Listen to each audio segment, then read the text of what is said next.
This has become somewhat of a usual scene in Hong Kong in the last 3 months.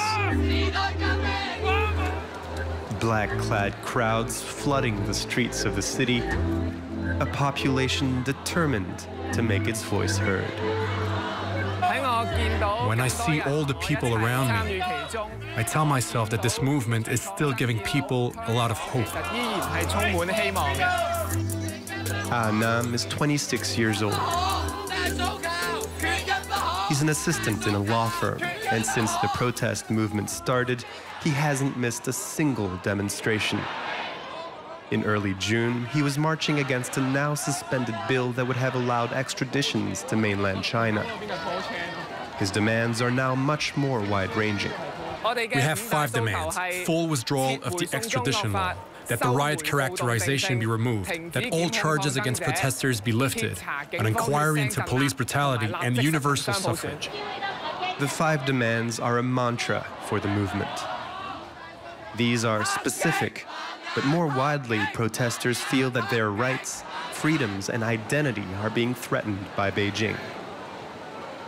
The central government is their enemy, and this summer's struggle is their last chance. If we lose this battle, every protest in the future will be harder and harder to organize, and we'll see Beijing's evil hand take even more importance in Hong Kong. The pro-Beijing Hong Kong government hasn't given in to the protesters, and now hope has given way to anger. Disillusioned young Hong Kongers are spearheading the revolt, regularly clashing with police. At times, the former British colony has been the scenes of urban guerrilla warfare.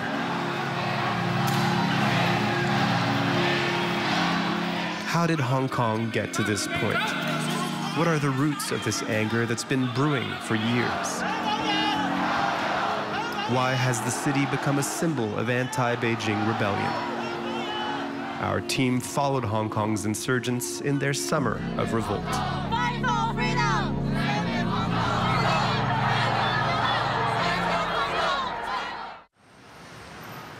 It labels itself Asia's world city, complete with tycoons, banks, and luxury boutiques. But look past the glossy exterior, and you'll see Hong Kong's other side. Far from downtown, Nam finishes his workday. We're in Sham Shui Po. This is where I live. It's one of the poorest neighborhoods in Hong Kong. Thousands of people live in tiny apartments in the rundown buildings of these narrow streets. This is the Hong Kong he knows. This is my apartment. Here's my bathroom. And my living room. And here's my room. This is where I sleep and work, and that's it. 13 square meters for 700 euros a month. That's more than half his wage, but it's all Nam can afford. Finding housing in Hong Kong has become near impossible. On average, 1 square meter is worth 25,000 euros. He believes that only a democratically elected government can fight social inequality. If the government had to be accountable to Hong Kong citizens in order to get their votes, they would have to control rent prices, to do something for the people instead of contributing to deepening inequalities between rich and poor. A feeling of disenfranchisement that fuels bitterness and dissent. Hong Kong's young people have used the protest movement as an outlet for their disenchantment. To make sure their voices are heard, some have chosen a more aggressive approach. They get live updates of the situation on their phones on their way. 50 anti-riot police in Wong Tai Sin. This is where Alan and Carrie have decided to go. Upon arrival, they put on their protester uniform. Black clothes, safety glasses, and gas masks. Behind them, others are trying to build barricades in the middle of the road. Police is just a few meters away. I think being peaceful, rational, non-violent just doesn't really accomplish anything in a way. I'd rather be brave and fight. I think it's more useful because I can be even more involved. Police is here, they're getting closer. They're coming, they're coming. To clear protesters, police no longer hesitate to use force. Since the start of the movement, they've fired hundreds of rounds of tear gas and beanbags and been involved in hand-to-hand combat. Levels of violence unprecedented in Hong Kong. That night, police made dozens of arrests.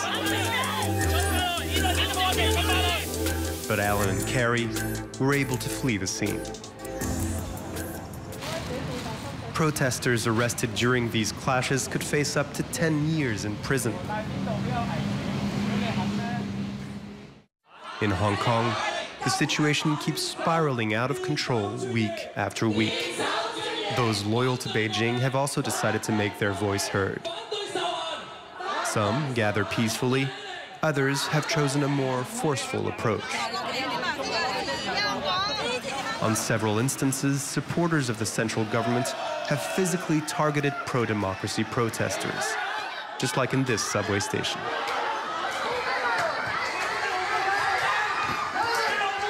This collective beating is the work of the Wo Triad, a criminal organization involved in prostitution, drugs, and the arms trade.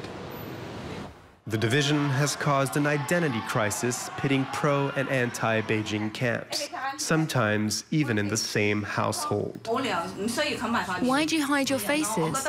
You should protest like normal people. No need to wear helmets and masks. And by the way, where does all this equipment come from? And Chiu is 55 years old and knew Hong Kong when it was British. Her son, David, has been protesting since the beginning of the movement. She believes the protesters are mistaken. Hong Kong's priority should be order and stability. I'm just an ordinary person. I just want everything is peaceful. Okay, I got everything I want. I just want peaceful life. And so that I need to support the government because they have a government to control everything. Then they can keep the living in peaceful way. Her son is not convinced. My mom wants the peaceful environment of Hong Kong, but in this way, the peaceful environment has to be living the communism. Actually, all the people come over at the movement, they disagree about China. That's the things. They don't want to control by the China. Why? Because it's about freedom.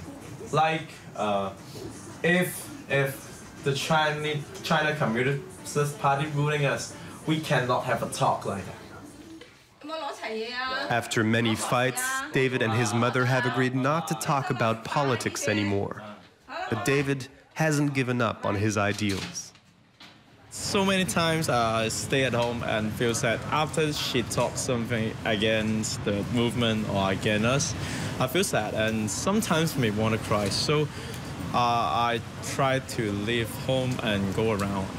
After my emotions stable, I come back and pretending nothing happened at all. But I admit that I'm always sad about her words. So, but it may not affect me to do something about the movement and fight for the freedom again.